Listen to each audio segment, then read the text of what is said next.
Live everywhere. Daily Co's Radio on netrootsradio.com presents David Walton. Kagro in the Morning Show.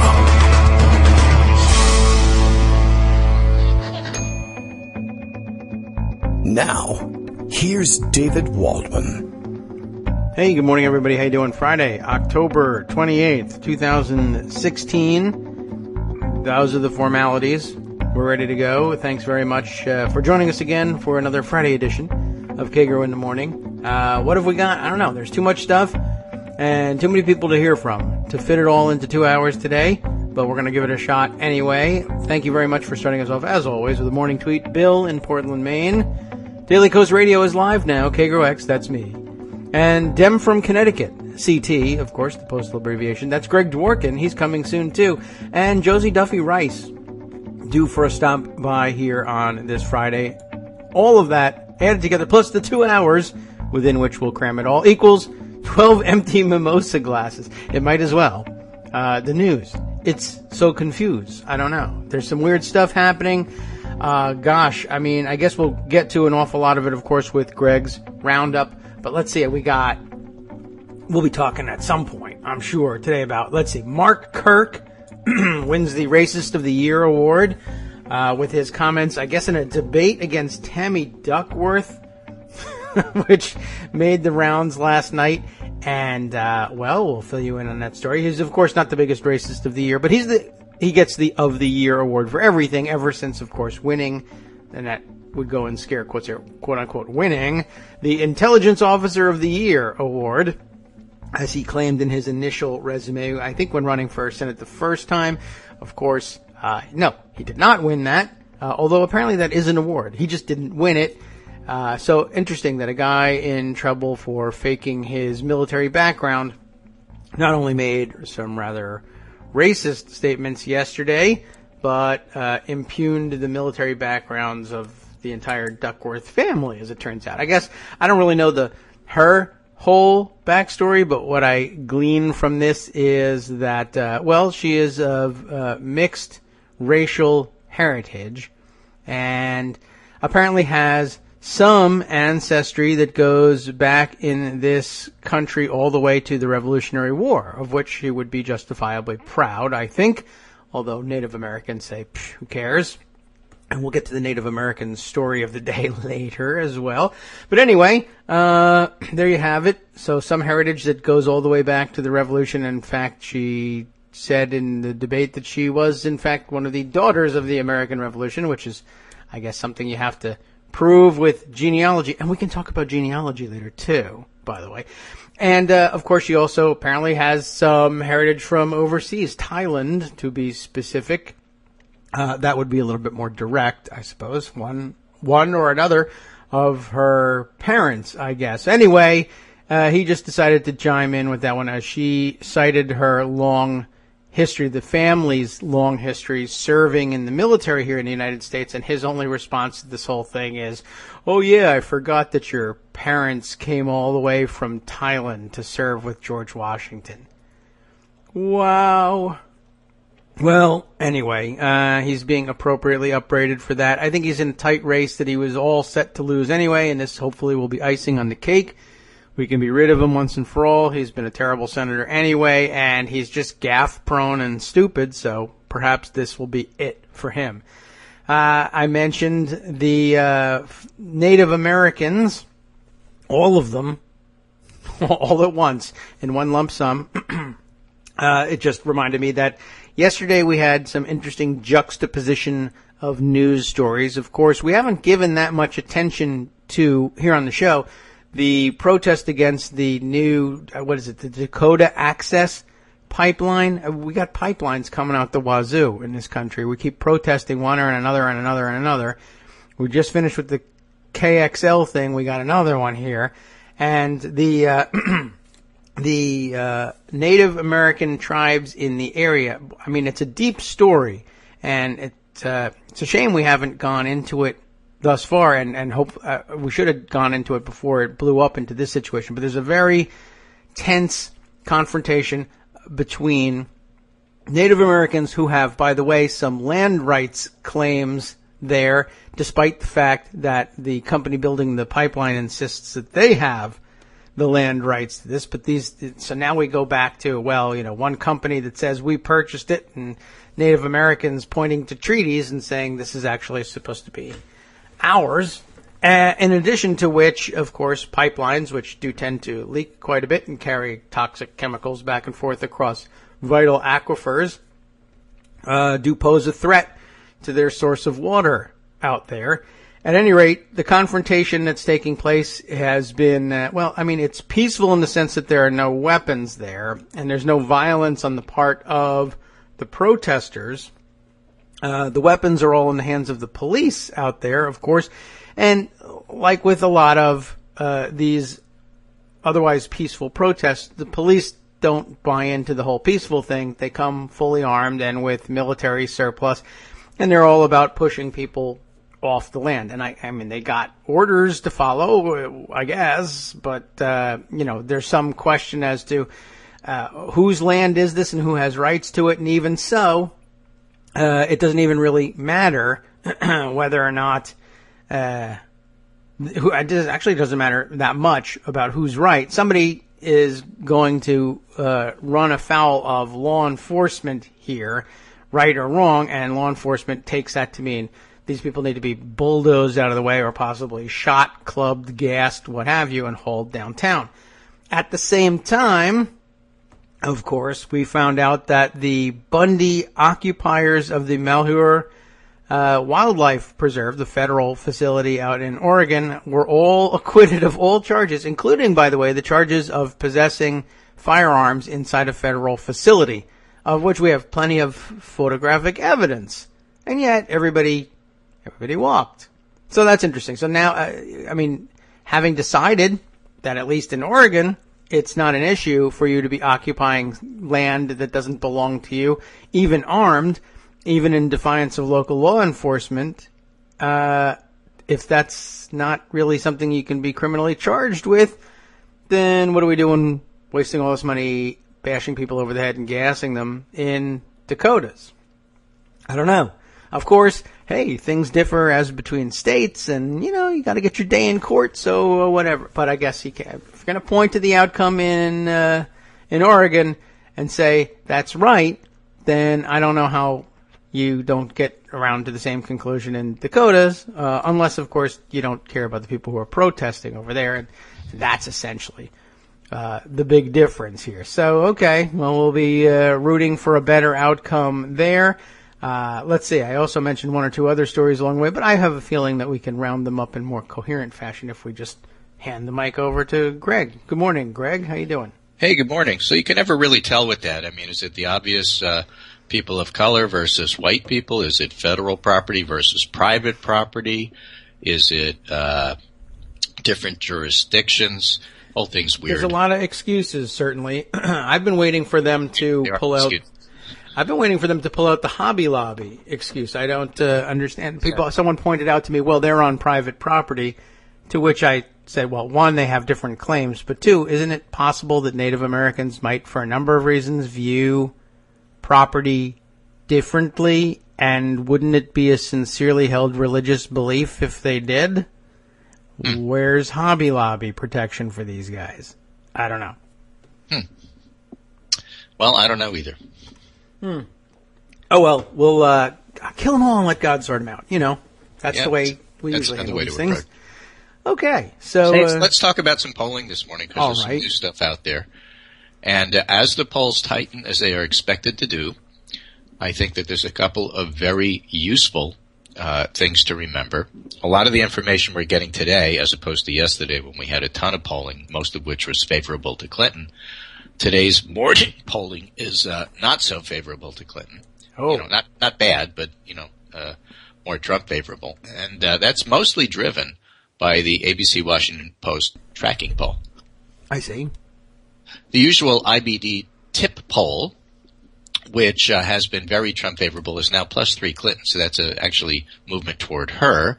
LA Times, which is its own funky poll, is 2 points in favor of Trump. But what happened is the ABC Washington Post poll, a major media poll, which is quoted by everybody and drives a lot of discussion, is down to 4 points from 12 a couple of days ago. Okay. So the question is, well, how come is that happening? And we can talk about that. Polls, tracking polls tend to be very volatile. But the major thing that's happening is that Republicans are, in the absence of any major news, tending to trend toward coming home to the Republican candidate, whereas Clinton's numbers aren't really changing all that much. So, for example, and I sent you a couple of pictures of that. If we're looking at party vote, Clinton is plus 83 with Democrats, and Trump is now plus 79 with Republicans. And just yesterday it was plus 74. Oh. So you have a 5-point lead, 5-point change in a day. Again, pointing out that tracking polls do tend to be volatile. Independents. Back on October 13th, independents were plus 8 Clinton. Now they're plus 12 Trump.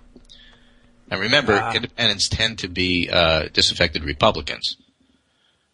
Okay, yes. So what happens is that in the absence of any terrible news, or if Trump isn't doing anything except reading from a teleprompter and not being his usual self, they drift toward their natural home, which is to support the Republican nominee. That's some kind of drift. Now, that has some down-ballot implications. But basically, as I think it was Ben White put it, if you're looking at the numbers, the total numbers overall, the difference between the ABC Washington Post poll a couple of days ago and what it looks like now is the difference between a blowout and a normal loss. And so we're going to be flipping back and forth between that over the next 7 to 10 days as the Republicans decide what they really want to do. Okay. If there's more bad news for Trump, it'll go back to, 7 or 8. Otherwise, it'll stay at around 5 or 6, and it doesn't really threaten Clinton's win.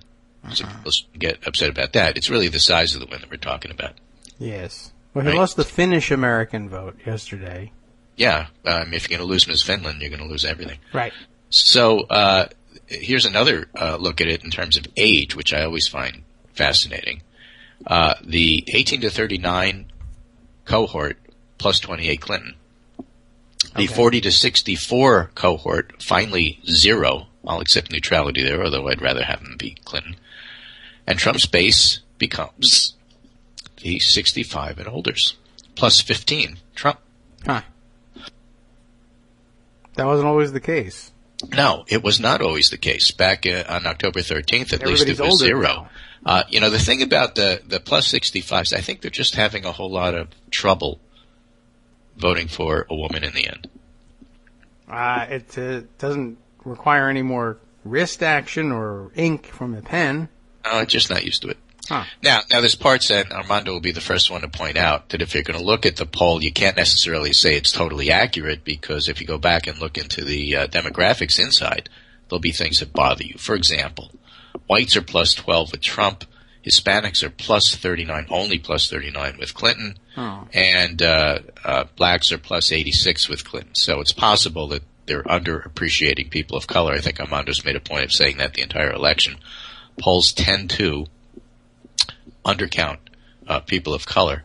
The Latino decisions poll, for example, is closer to 79-15 than it is having a 39 point lead only for Hispanics. So we'll have to see how that goes.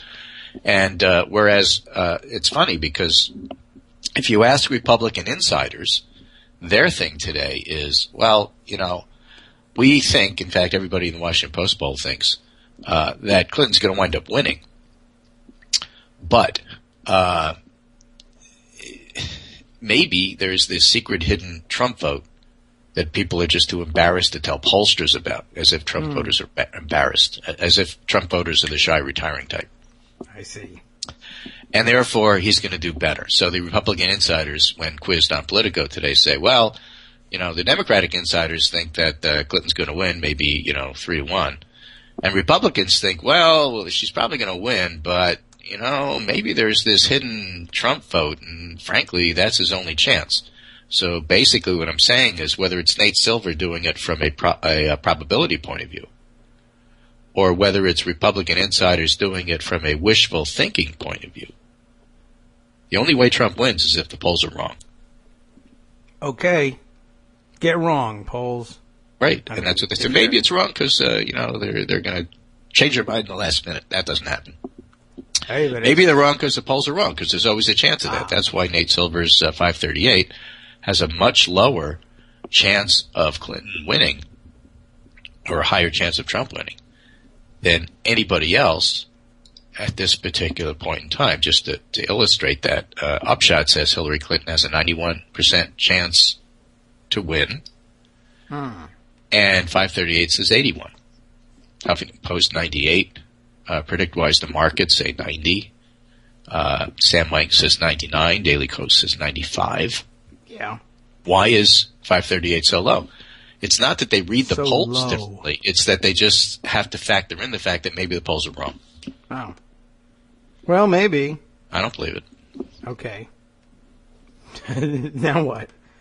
It just explains if you want to be nervous about it, go look at 538. If you want to be confident about it, go look at Sam Wang. If you want to be realistic about it, just look at them all. And so again, what we're talking about is the size of the win. Now, other things that people are going to start talking about and not be able to make too much of in terms of actual accurate data, but still worth talking about, and will talk about in the absence of accurate data, is what does the early vote mean? I don't know. Well, I think probably the best state to look at this particular point is North Carolina, because there's data. All right, then. Seth Maskett in 538, writing in 538, starts out with, listen, don't read too much into early voting. Okay. Because early voting doesn't really predict what's going on. I don't really like reading anyway. All right, so if you want to take the easy route, just do that. Oh. But if you want to play the game, there's two separate pieces that I think will help to illustrate the point. One's in Upshot. Nate Cohn writes what the early vote in North Carolina means, a daily tracker. And right now, in this particular point, they have the percentage of people who have already voted, by their estimate, in North Carolina, 58.4 Clinton, 36.7 Trump. Okay. But those who have yet to vote outnumber those who have already voted by a significant amount. And they figure that it's nearly a tie with those who are yet to vote. 46.5 to Clinton, 44.9 to Trump. So by their estimates, they get a total 49 Clinton, 43 Trump. They figure that North Carolina is going to go Clinton by about 6 points, according to using their already voted numbers to project. And if they're just doing it based on the voter roll poll that they did the other day, they get 7. So that's actually within line. And they're feeling fairly confident that she wins. But there's still uncertainty. And so you can't really know until those numbers are in. The other person that's tracking all of this is Michael Bitzer, Bowtie Politics, on Twitter. And he has a blog called Old North State Politics, and that's a little bit more pessimistic because it's noting that in terms of the total ballots by party registration, the numbers are down a little bit compared to 2012. They're up with whites and they're down with blacks. That may have to do with shortened early voting time and a smaller number of machines available. But one of the big factors, both in North Carolina and in Florida, is I think the last time around, a lot of the early vote was on a weekend, whereas now it's on a weekday. So you have to expect, when people work for a living, that weekday voting is going to be a little weaker than weekend voting if you're comparing it on first day, second day of voting kind of thing. So the advice is wait till Monday. Let us get a weekend under our belts before we make any determinations or guesses about what's really going on. Okay. Women continue to be 56% of all absentee ballots, mail-in and in-person, in North Carolina. We'd expect a strong Clinton vote from women. And one of the fascinating things here is that whereas the cumulative vote, absentee or in person, for early voting for North Carolina, it's about the same for Republicans. It's slightly down for Democrats, but it's hugely up for non-affiliated. Hugely. Yeah. They have the biggest growth. Okay. So what does it mean when non-affiliated voters are the ones that are more numerous than last time? Which way will they go? And the answer is, you don't know. They're unaffiliated. You can't really tell from that. That's true. So there's just no way to really read those tea leaves and really figure out what's going on. Damn. Certainly, there's registered Republicans are behind their same-day totals for mail-in, but, early in person makes up for that. So that's why you look at these numbers and say, they look favorable to Clinton, but don't make too much of them. And again, the same thing in Florida. The numbers look okay, but they're perhaps a little bit behind where they were in 2012, but you got to get the weekend in. And Steve Shale, the Democratic Florida expert who ran Obama's 2 campaigns there, says we'll have a better idea. He's not pessimistic. He's rather optimistic about how the numbers look, but he said you can't really tell. You can't really know until about Wednesday. Okay. In about 4 or 5 days, you get a much better sense of what's going on. And he figures by Wednesday, looking at the early vote in Florida, that might be early enough to really give a really good indication of which way that state is going. Okay. I can Again, keep that in mind when you do your interpretations of what's happening here. All right. So those are the numbers. And don't be overly freaked out by the Washington Post poll. It's basically reverting to mean that the election really hasn't changed that much. Some Republicans are coming home, and that's probably in the excuse me, that's probably in the absence of any more bad news for Trump in the news. Okay. Rather than a direct reflection of anything that's happening to Clinton. Yeah. So, other stories. Let's see. We got Los Angeles Times. Who's helping Clinton make this a year of the woman? Mostly it's Trump. That big North Carolina rally yesterday between Michelle and Hillary next to each other was really pretty amazing. And I think that'll get some currency. We have Brian Beutler talking about Republicans are inventing Clinton scandals to save their shattered party. This is about political self-preservation, not governmental oversight. And that's how come they keep saying, we have all these investigations to do. It's the only thing that unites the party. Other than that, they're going to be just at each other's throats. Mm-hmm. We have Tim Murphy and Mother Jones pointing out that Barack Obama is having a wonderful time on his sweet revenge tour. Republicans created a toxic political climate that made his presidency hell. Now it's payback. So he gets to go to all the individual states and rail against the local Republicans running and having a great time about it. That sounds like fun. It is, and he is having fun. Well, all right. Right. We have an interesting observation from Sam Stein and Amanda Turkel, because we've heard a lot about this, or this is in Huffington Post. Donald Trump supporters more likely to pray than riot if he loses. There is no talk of blood in the streets in small-town Ohio. Phew. Just to put things in perspective. That's good news. I mean, at times, the closing argument of Donald Trump's presidential campaign seems to be built around installing paranoia in his supporters. That's to gin up the subscriptions to his new media venture after he loses. Mm-hmm. The election may be rigged, stolen by a media complex obsessed with undermining his candidacy and by corrupt bureaucrats trying to fix the vote, Trump has warned. This claim has intensified an already skeptical group's dislike of the press and sparked fear among Democrats and Republicans alike that there may not be a peaceful transition of power come November 8th, but a pro-Trump rally here on Thursday in Springfield, Ohio, there was little indication the Republican nominee's passionate base of supporters were ready to take up pitchforks if the election didn't go their way. If anything, the vast majority of them seemed emotionally prepared for the possibility that the beloved Trump would lose, scoffing at the idea that it would prompt fantasies of political revenge. We got better character than that, said Greg Grierson, 59. I may go into mourning, but he mostly just plans on working hard and getting on with life. So that's good. And a lot of my conservative friends, we talked about this on the air, have talked about the fact that a lot of the complaints on the Trump side are just bombast. These are the talkers. These are the large, the loud monkeys with small balls of study. Right. So don't pay too much attention to the wailing about, how people will overplay that, or reporters will overplay that, it's not really likely to happen in Trump country. I see. We have, back to talking about what happens with Congress afterwards. Paul Ryan faces precarious path to remain House Speaker, says the Wall Street Journal. Though Ryan is under fire from conservatives for rebuffing Donald Trump, he's likely to remain in the top job next year. And it is kind of fascinating to watch the different approaches that Ryan and McConnell have taken. McConnell has just not said anything. Pulled back in his turtle shell, not a word. I choose not to talk about it, he says.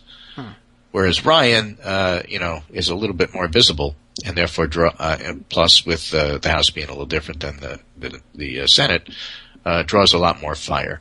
Some Republicans are already blaming Ryan for not doing more to shore up party unity after Mr. Trump's crude comments about women in debate performances that helped his Democratic rival. Nope. Think about that, right? Republicans are blaming Mr. Ryan for not being more of a misogynist. Damn you. In the name of party unity. Right. Well, sure, you got to present the united front. I understand that. So they're talking about the math. Okay. If the Democrats pick up, let's say, 20 House seats, not unreasonable. They may not flip it, but picking up as many as 20 is possible. Shaving the House GOP majority to 227 seats, bringing the Democrats up to 208, Mr. Ryan could lose no more than 9 Republican votes in the official Speaker election on the House floor in January. A candidate must win a majority of all votes cast. Some may vote present. There may be multiple candidates, and no Democrats are likely to vote for Mr. Ryan. Right. So you can game it out by the math. I mean, practicality is a different issue altogether. Yes. I forget who the Democratic upstate Republican, Chris Collins, I think his name is, who was the very first House person to endorse Donald Trump. Oh, yeah. Oh, I have no idea. I couldn't remember that. But right. It's somebody like that. He's been the occasional. I think he's the 27th district in New York. Chris Collins. Okay. And he has actually been on a couple of times talking about the fact of what happens if Trump loses. And he said some very interesting thing. I think he represents like the Buffalo area. Okay. And he said, look, I mean, if he loses, we're just going to have to find common ground with Democrats on things that we agree about. We may not agree about citizenship, but there's a whole lot of immigration stuff we can do. We can certainly agree about the need for judicial reform. Everybody agrees on that, no matter what angle you're coming from. You know, there's lots of common ground that we ought to be able to get stuff done about. And the interviewer said, well, what do you think's happening with Ryan? And he laughed and said, nobody wants that job. Well, that's true. And it was really funny because that's really what it comes down to. Yeah. It's like, Ryan's safe because, like, who else wants it? I mean, there is a certain safety in that. By the way, you do have it right. Chris Collins is the 27th district. Mm-hmm. Good job. Well, he's a New Yorker, and I said, what the heck is a New Yorker, actually endorsing Donald Trump for? Very enthusiastic, very out front and forceful advocate early on in the campaign, but lately what I'm trying to say is he's become a lot more muted and a lot more reasonable. I see. And it's interesting because I don't know where he sits in terms of the Freedom Caucus, but he may represent a strain of republicanism that Clinton might work with in terms of, at least in the first couple of 100 days, to try to get stuff done. Yes, there's plenty of posturing about Republicans are going to just not do anything. That it used to be that it's not seemly for a lame duck president to appoint a Supreme Court justice, and now it's unseemly for anybody but a Republican president to appoint a Supreme Court justice. And so there's going to be that strain too. Of course, that's going to depend greatly on who wins the Senate. But in terms of the House and how that works, you're going to have all of these competing situations. Ryan remains Speaker. I don't think that's much in doubt. And I think Chris Collins has it right. Nobody else wants that job, and that's the main thing protecting him. Mm. But if the moderates tend to lose and the Freedom Caucus people in a smaller caucus have more power, how does Ryan manage them? And how is that going to work out, even if the Senate flips Democratic? So it's just going to be a fascinating dynamic to try to figure out over the first couple of months. Phew. Man, there's too much going on. And that doesn't even, this is all the substantive stuff. We haven't even gotten to the various insane pieces of news we have yet to cover for the day. I know, there's always that, but I think you do have to think ahead a little bit and not get too hung up with the polls. Again, from the political perspective and the campaign perspective, horse race perspective, Clinton wins. The question is, what's the size of the lead? That matters in terms of calling it a mandate. That matters in terms of what happens to the House and Senate, and so that's why we're tracking it so much. But you still have to think beyond that. Okay, after she wins, what happens then? And I think that, you're going to have a lot of shows to do. It's not like everything stops just because Clinton won. We have to get off the air. I was looking forward to kind of having that 4-year You vacation. want a vacation? No way. You got to explain Congress to us now because it's going to get more complicated than ever. Well, if they do anything, I will explain it. Okay, that's fair. I think that, that should give me plenty of time off.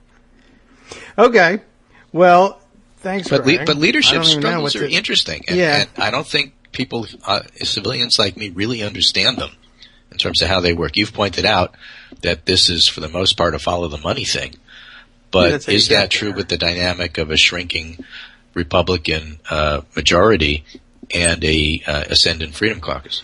Yeah, I am not sure. And the thing that I've been waiting and watching for, I guess the point at which they break with the past, and the Freedom Caucus guys are likely, I think, to do this. Though the longer they stay in Washington, I think the less likely, perhaps, they are to do it. They get the Potomac fever just like everybody else.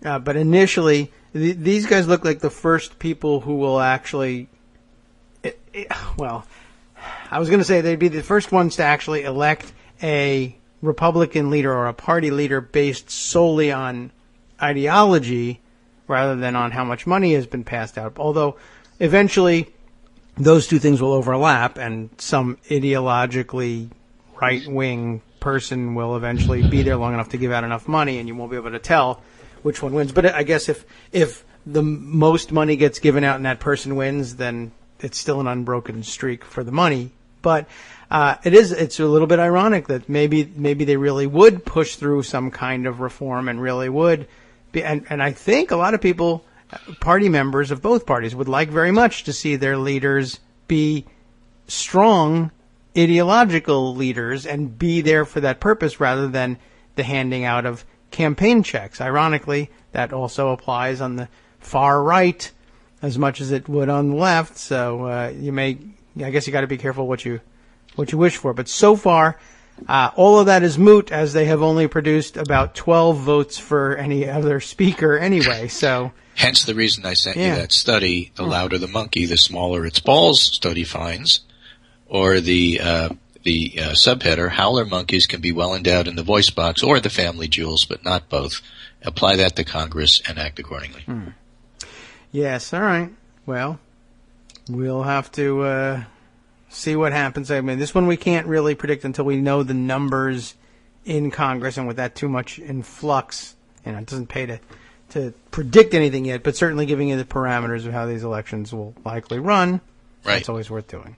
And by the way, that monkey study is a real one. I actually keep citing it because it's an actual study. I hope so, after all these citations to it. Yeah. Speaking of citations, we got mentioned in BBC News today, which is kind of fun. Who? We? Well, me. You. BBC trending, U.S. election 2016, partisan news sites whip up Clinton fans, and they're talking about Peter Dow and some of the stuff that he does. And he started a couple of hashtags and how those hashtags trend on Twitter. Here I am with her. And examples of individuals who say they're voting for Hillary Clinton, and then partisans on the other side pick up the hashtag just like we do, and then they start tweeting stuff. And then a second hashtag that they happened to mention was the Trump speech in 4 words, so they picked up on my tweet of my 4 words for his convention speech was better in original German. Yeah. So they have that one there. Or just believe me, idiots. And then Herman Cain had listener, leader, fighter, winner. So we liked ours better than theirs, but there you have it. So that was mentioned. And then the very, very last piece here, and I don't know if it'll fit in with some of the other crazy stuff that you have. Yeah. But this one is in the Washington Post. Facing potential loss, Trump expands the list of conspirators plotting against him. Yes, okay. And this is some of the things he's complaining about on the campaign trail. And, of course, that's another reminder.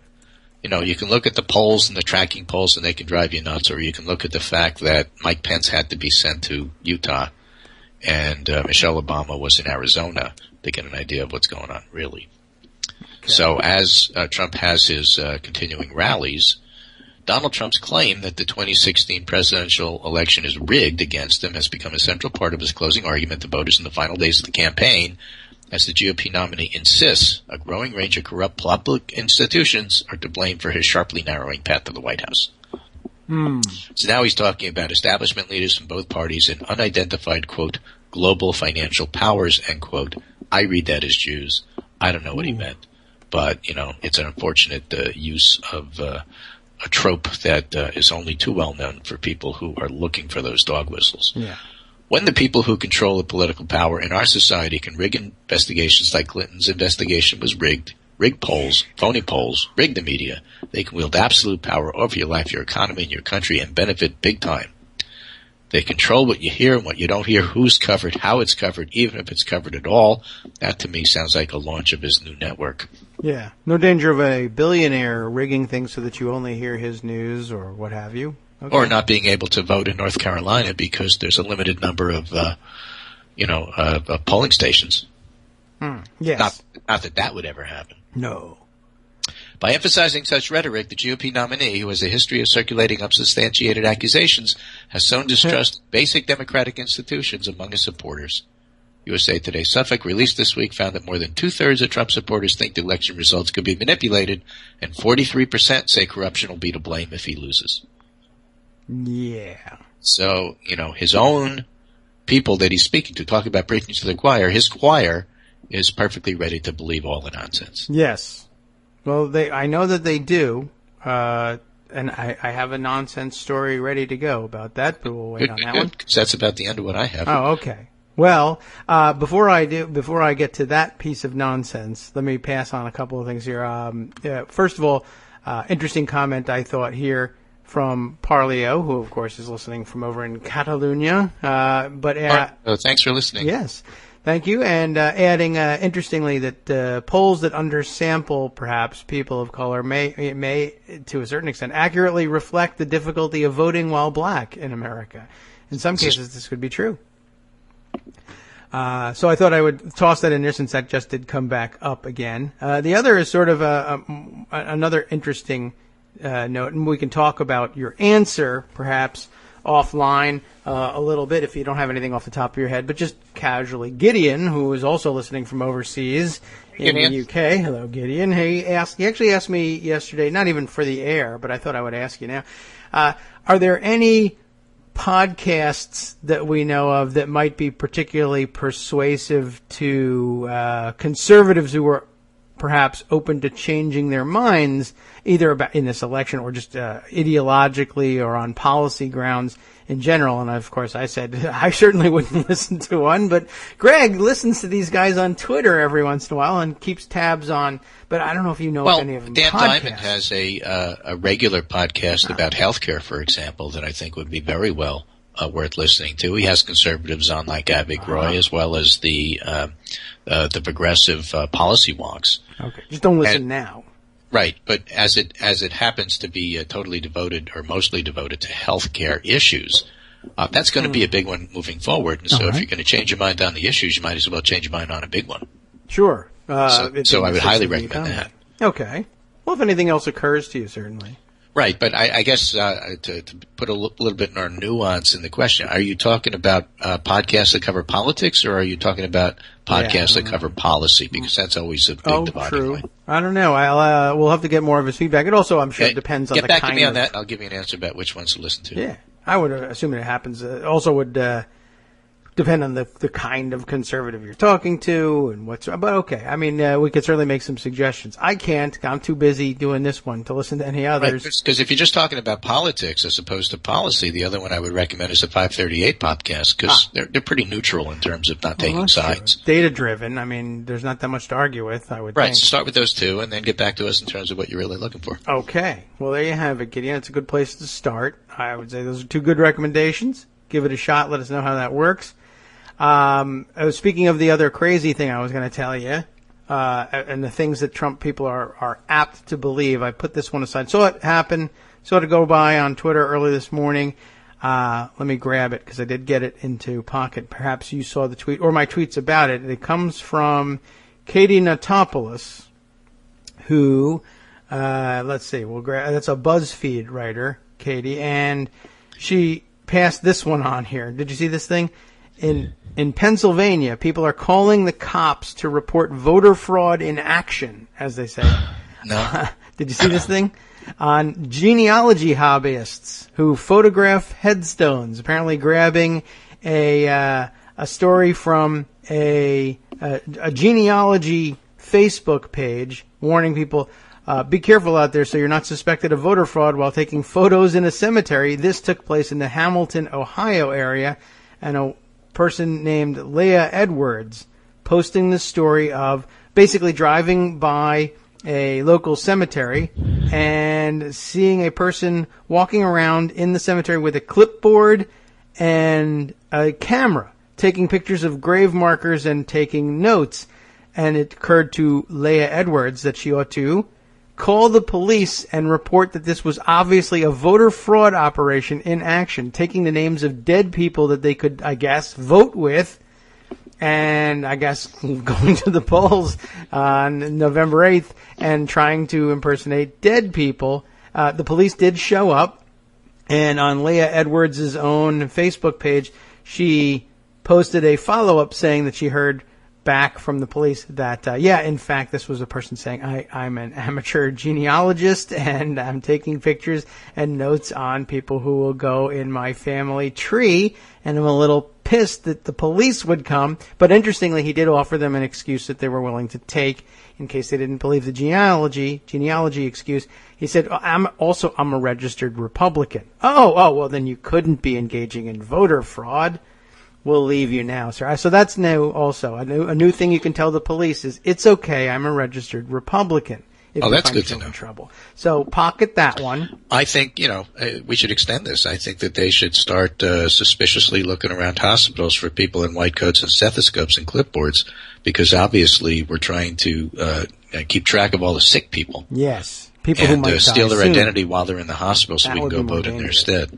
That would be more dangerous. I'm sure there's a lot of other people that are doing the same thing with clipboards. Absolutely. In fact, ban clipboards. You don't know how dangerous they are and what kind of information they could be holding. They could be used for any nefarious purpose. The hospital thing would work a lot better than this genius plan, which apparently ends with showing up at the polls to announce that you are, in fact, a person known locally to have been dead a very long time, as they've in fact erected a stone marker to let the community know that they're dead. And those things, by the way, take a little while to produce. Well, those stone markers are actually weighting it down so that they can't get back up. That's what it is. That's why they were buried at big, the top. Didn't you know they, that? in fact, and of course, the other side of the coin is that the person who's reporting that this is a problem probably recognizes very correctly how dangerous not only clipboards can be, but pencils. Yes. Because they themselves are not allowed to use anything sharp just to protect themselves. I think that may be true. But I thought that was a great plan, and I just envisioned all the fabulous things that you could be doing with the pictures, like when you show up at the polls and they say, geez, Zachariah, we don't have you registered. Yeah. Do you have any ID? Yes, here's a photo of my tombstone. Thank you very much. All right. Well, we'll let you know. So I can brought my tombstone with me. Yeah, I'm not certain. You told me you needed solid ID. You can't get more solid than this. That's a government issued. Well, not per se, but the death certificate was. I don't know what they thought. I guess they didn't think it through, or it's not whatever, government issued, but it's certainly all weather. Yeah. So state your name and date of birth. Zachariah Smith, 1848. Anyway, okay. let me end my segment with just a little bit more sane stuff. This is Mark Murray tweeting just over the last couple of minutes. We'll see. There's a new Missouri senator poll. Mason Dixon tends to lean a little Missouri. Republican. Yes. Roy Blunt, 47. Jason Kandar, 46. That looks pretty promising. And John Harwood points out, he was talking to a top Democratic pollster, the changes are incredibly exaggerated in the ABC Washington Post poll, some tightening. Trump favorability is better. And a top R pollster that he talked to said some narrowing, not that significant. So Mark Murray has a theory, which I subscribe to. Late Clinton backers came on board during debate season. Late Trump backers finally coming on board now after the debates and accusations have settled down. That means, interestingly enough, if that's true, and it's likely to be true, that we go from the blowout to the normal loss. But any further problems that Trump makes for himself or somebody makes for him in the next 10 days is likely to lose those people again because they're awfully soft. Oh. Well, it's the soft people we don't like. Yeah. Anyway, with that, I'll leave you. This is Greg Dworkin speaking to my friend David Waldman Kagro in the morning. When we talk again next week, then I'll be able to say to you, only 1 week to the election. That's true. I know, and it's getting close, and hopefully, well, you know what? I'd like to see Donald Trump take a couple more hits next week and maybe soften things up a little bit more for him. Yeah, they can start today. That'd be all right. That's and then right. you get to talk about it all weekend on the Sunday shows. That's a good time to dump that sort of stuff. Anyway, did I hear you right that like the Monday and Tuesday of election week, actual election week, no shows? Or no maybe live no shows. Yeah, my tradition is to run and hide. Unfortunately, during the election, they close the schools around here, and so it's a madhouse here. And I tend to scoop them up and take them out of town. Well, I haven't voted yet, so that means that on Tuesday, if there's no show, I get to go out to my polling place at 6 a.m. Yeah, you can. I like to vote early before the crowds. Okay, well, you could vote now. I can't. No, all right. You don't have that in Connecticut. No, otherwise I would have. Yeah. All right. Well, one of the good things about going out of town on Election Day is around here you can go and vote early because you say I'm not going to be here. Yeah, I suppose you could do that, but I didn't work all that stuff out in advance. Well, there's still time to drive. I'm just planning on not having a heart attack between now and Election Day. Okay, I don't know. You're depriving the vote cheaters of their opportunity to cast your ballot for you. So with that, take care. We'll listen to the rest of the show with great interest, and I'll talk to you on Monday. All right, very good. Thanks, Greg. Appreciate it. Let's get on to some of the craziness that might affect your vote or the votes of those close to you if Miss Finland's allegations did not. We really are up to about 12 or 13 women now.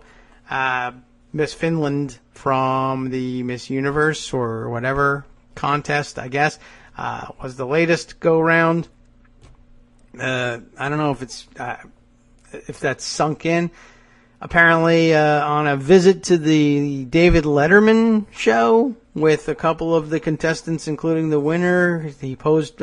Trump went along, and I guess he takes the beauty pageant winners with him to the Letterman show because I guess he's not enough of an interest or draw all by himself, or maybe he just wanted to have them with him so that when they lined up for a photograph outside of the studio, for what reason I'm not really sure, Miss Finland's allegation is that Mr. Trump grabbed her butt and squeezed real hard during the photographing of the momentous occasion. Imagine Donald J. Trump and 3 beauty pageant contestants outside of a theater in New York. Gosh, capture the moment. Anyway, I guess she didn't really know exactly what to make of it. She probably felt like she was getting a mosquito bite, and given the size of his hands. So maybe she didn't really know what was going on at the time. But that's on record now. And so, like I said, there goes the Finnish American vote. Let's see. A few other things that just happened to fly by during the morning hours. One, I see that Aaron Blake from over at the Washington Post has picked up on the Donald Trump is a liar about his golf type stories that we were talking about just the other day. Gave me an opportunity to share the Donald's score from the 2006 Lake Tahoe, what do they call it? American Century Championship, when actually he did quite poorly, I thought. But this story just happens to cover the same type of ground. The deal is Trump claims to have, this is the headline, Trump claims to have won 18 golf club championships. Not all of them were created equal. Now, some of them, I guess, are a little bit more difficult to explain if you think that, if the theory is that he just actually sucks at golf and is rigging everything. But the lead-off story here is a little bit interesting. A plaque at the Trump International Golf Club in West Palm Beach, Florida, lists the 9 men who have won the club's championship. One of the names will be familiar. Donald J. Trump was the champion in 1999, 2001, and 2009. Those are apparently 3 of the 18 club championships that Trump claims to have won over the years. He has cited these victories as proof that he's a winner in all facets of life. Even in golf, I've won many golf club championships, he told Time magazine last year. I don't know if you guys play golf, but to win a club championship is hard, literally hard. You have to beat scratch players. You got a lot of good players. But not all of these 18 championships were created equal, it seems. First off, Trump is listed as the 1999 club champion, but the course didn't have its official grand opening until January 8th, 2000. According to a contemporaneous Palm Beach Post report, the course did have what the Post called a soft opening on November 1st, 1999. That suggests that there weren't a whole lot of golfers to compete with. Trump spokeswoman Hope Hicks, how does she do it? My God. Confirmed to the Washington Post that the club held a club championship in 1999 during the soft opening phase with a group of a few of the early members. It's not clear exactly how many.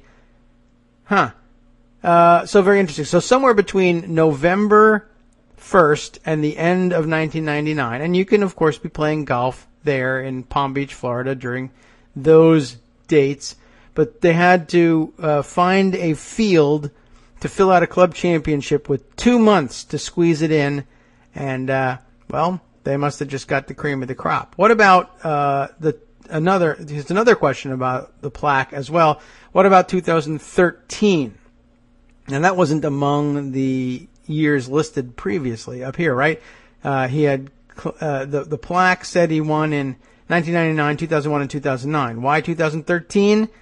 Because Trump tweeted with pride back in March of 2013 about his victory in that year's club championship.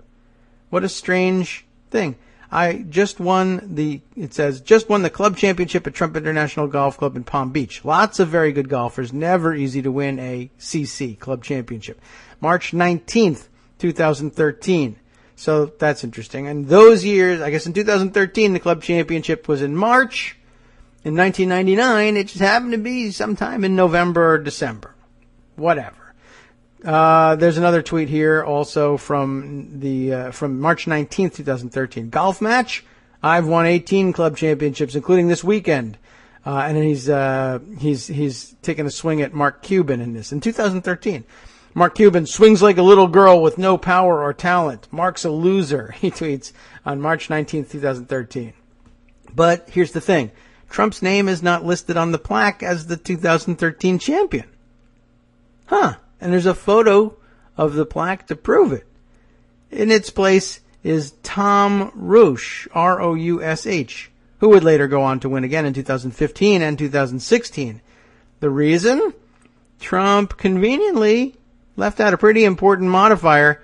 He didn't win the same club championship he claims, anyway, to have previously won. You see, instead, Hicks told us he won the senior club championship, which I'm sure is very difficult to win, too, especially down there in Palm Beach. There's lots of seniors. But it's interesting that he did leave that one off. It's not virile enough, I guess, sounding.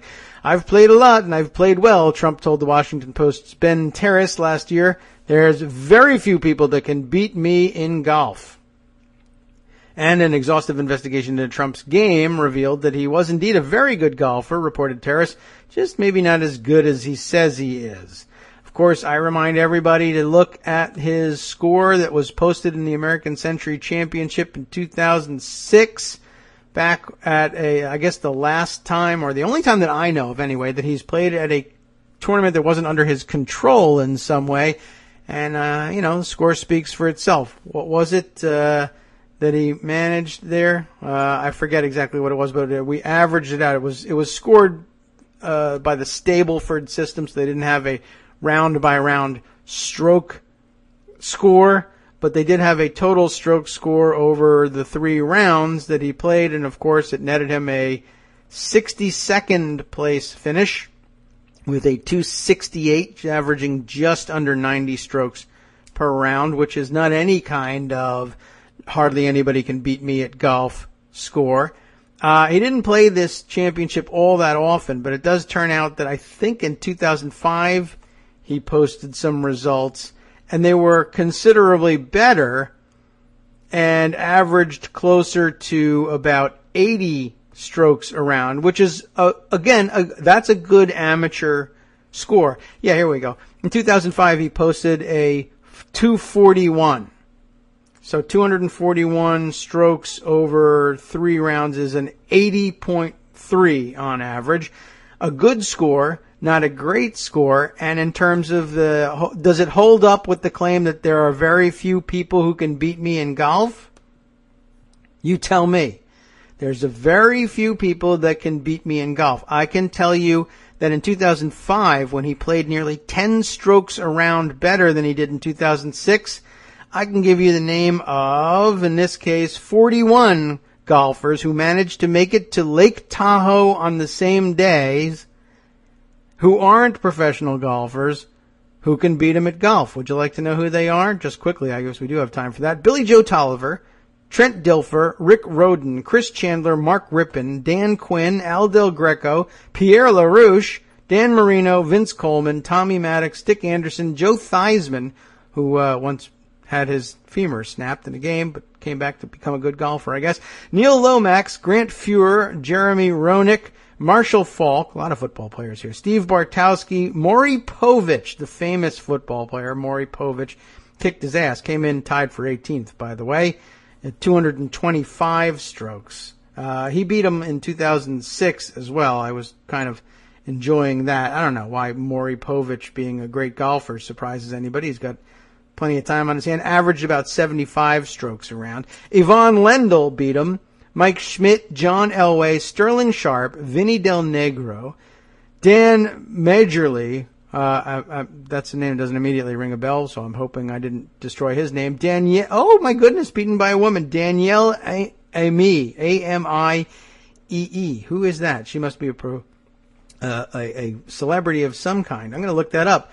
Wow, 234. Let's just do the math on that one real quick. I know this is not important. 78, averaging a 78 per round. So about, a stroke and a half ahead of Mr. Trump every single round. By the way, she managed to score positively in the Stableford scoring in each of the 3 rounds and still beat him. So interesting. Okay, I'm curious about that. And, scoring positively, of course, in the Stableford system is better than scoring negatively in the Stableford system. Yeah, well, here's a picture of her with, although she's golfing. So, in this picture, who is she? I mean, that's pretty maybe she is a pro golfer. Maybe that's how she beat him. But, well, still all very interesting.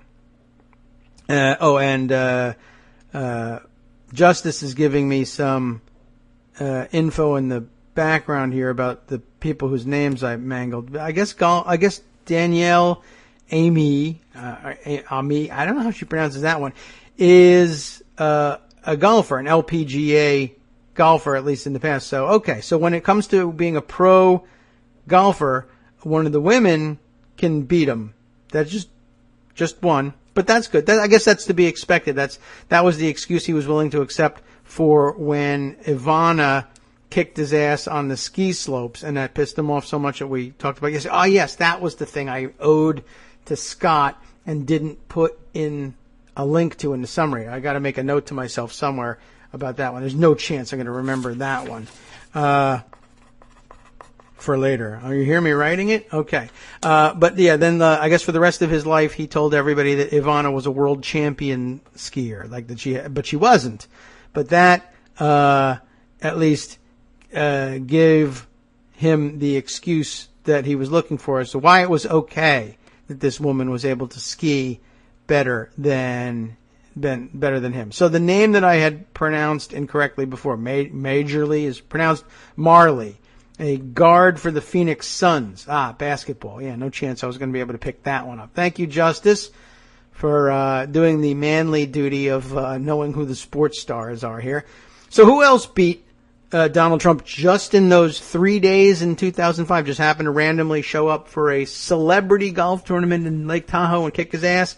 Steve Berline, Pete Sampras, Corey Nakatani, Jack Wagner, who won the 2006 event, as I recall, Jerry Rice, Tom Dreesen, Jim McMahon, David Carr, Dan Quayle, Michael Jordan. I mean, you could lose to Michael Jordan in anything and not feel bad about that, I think.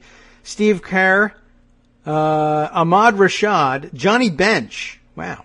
Name from way back. Kyle Baller. Probably ruined it. Oh, Carlton Fisk. All the catchers are kicking your ass, Donald. And there's Donald Trump. Now, Donald does come in 3 strokes ahead of Drew Brees. That's impressive. He beats Dan Jansen, Mike Shanahan, Steve Spurrier, Ray Allen, Tim Brown, Ben Roethlisberger, Jeff Fiegels, the fabulous punter, Jeff Fiegels, Bruce McGill. All right, so there's Rondé Barber is in there. So there's definitely, he did much better in 2005 than he did in 2006. Of course, we shared the names of some of the people who kicked his ass in 2006. And I think those are the only 2 results I was able to dig up for the Donald. He's just too busy to keep going back to Tahoe and getting his ass kicked, apparently. But there you go. Off the top of your head now, you can probably name 15 people who are better at golf than Donald Trump without being professional golfers. Just thought I'd put that one out there on the record. Not that it matters at all in any way whatsoever. Okay, so let's see. Other things I had put aside or have available for you. I know what I want to do. Here's what we should do. I wanted to catch up with some more time-sensitive items from our correspondence. I do have, of course, one less time-sensitive piece from Rosalind McGregor, but I did recently get one that really does, I guess, need to actually be played. Let me make sure that I've got the right one. Yes, here we go. Please air, she says, on or before November 1st. That would be today. Let's take care of that one. Rosalind, why don't you take it away, and I will take care of some housekeeping items in the background while you do. Thank you, David, for airing another installment from your Michigan correspondent. Today I have something for your listeners about the position in which towns in the Great Lakes state are finding themselves. From an article in the Macomb Daily News, I quote, "As Michigan's private sector continues to expand, municipal executives remain concerned that the state's local units of government have limited options to share in that growth. State revenue sharing, historically one of the largest streams of income from Michigan's local units of government, has diminished significantly over the last 2 decades, only picking up somewhat in recent years. The state has turned revenue sharing into a gift, and that's not how it's supposed to be," said Anthony Minging with the Michigan Municipal League. "This isn't some benevolent act. It was supposed to be part of how cities get funded. Ask municipal executives about that loss of dollars, and they'll note that those funds have gone for core services such as police and fire departments, mass transit improvements, or other economic development initiatives. Instead, they're left with trying to figure out how to provide those services with less help from the state. What we need is a system that tracks with the economy," Minging said. "Now we're in a recovery, so you'd expect that cities would share in the recovery, and they don't. As economists caution that some sort of economic downturn looms in the coming year or 2, municipal stakeholders warn many local governments around Michigan can find themselves in trouble. They're not able to take advantage of that growth because the revenue stream coming into the city doesn't translate into revenue that allows cities to make sure they have adequate basic services," said Eric Scorzone, an economist, associate professor, and founding director of the MSU Extension Center for Local Government Finance and Policy. "I think there's a real danger if there's a recession that cities are on a thin margin. They don't have a lot of reserves."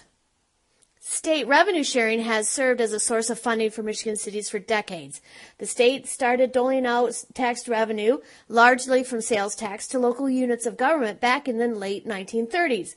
However, the cuts began in the 1990s and have occurred consistently under both Democratic and Republican state governments. Historically speaking, about 60% of revenue raised by the state was distributed to local units of government, according to the Citizens Research Council. It wasn't until 2012 that the state began modestly increasing those allocations. And while municipal advocates applaud the state's decision to boost revenue sharing, they also say it's unlikely the funding will ever return in full. "It's not going to happen," Scorzone said, adding that funds were diverted to take care of crises like Flint's Water and the Detroit Public Schools. "Full revenue sharing is not feasible." In times of diminishing revenue, Michigan's towns have few options to boost funds to continue providing the needed services. Under state law, municipalities cannot levy their own gas, alcohol, or local sales taxes. Those restrictions have made many of the state's local units of government reliant on ballot initiatives as a method of boosting revenue. In some cases, ballot initiatives have drawn the ire of members of the Michigan Chamber of Commerce, said Tricia Keenly, the Senior Director of Tax and Regulatory Reform. While our membership is sympathetic, they also contribute very generously, Keenly said. The statewide chamber and many of its members feel that more than 2,800 local units of government in the state should consolidate services before seeking to increase revenue and asking for higher taxes, she said. Our members deserve to know whether they're getting the most bang for their buck. You can't help but wonder if there's some sort of redundancy, Kinley said. Our members want to see well-functioning local government, but there seems to be some resistance to really buckling down.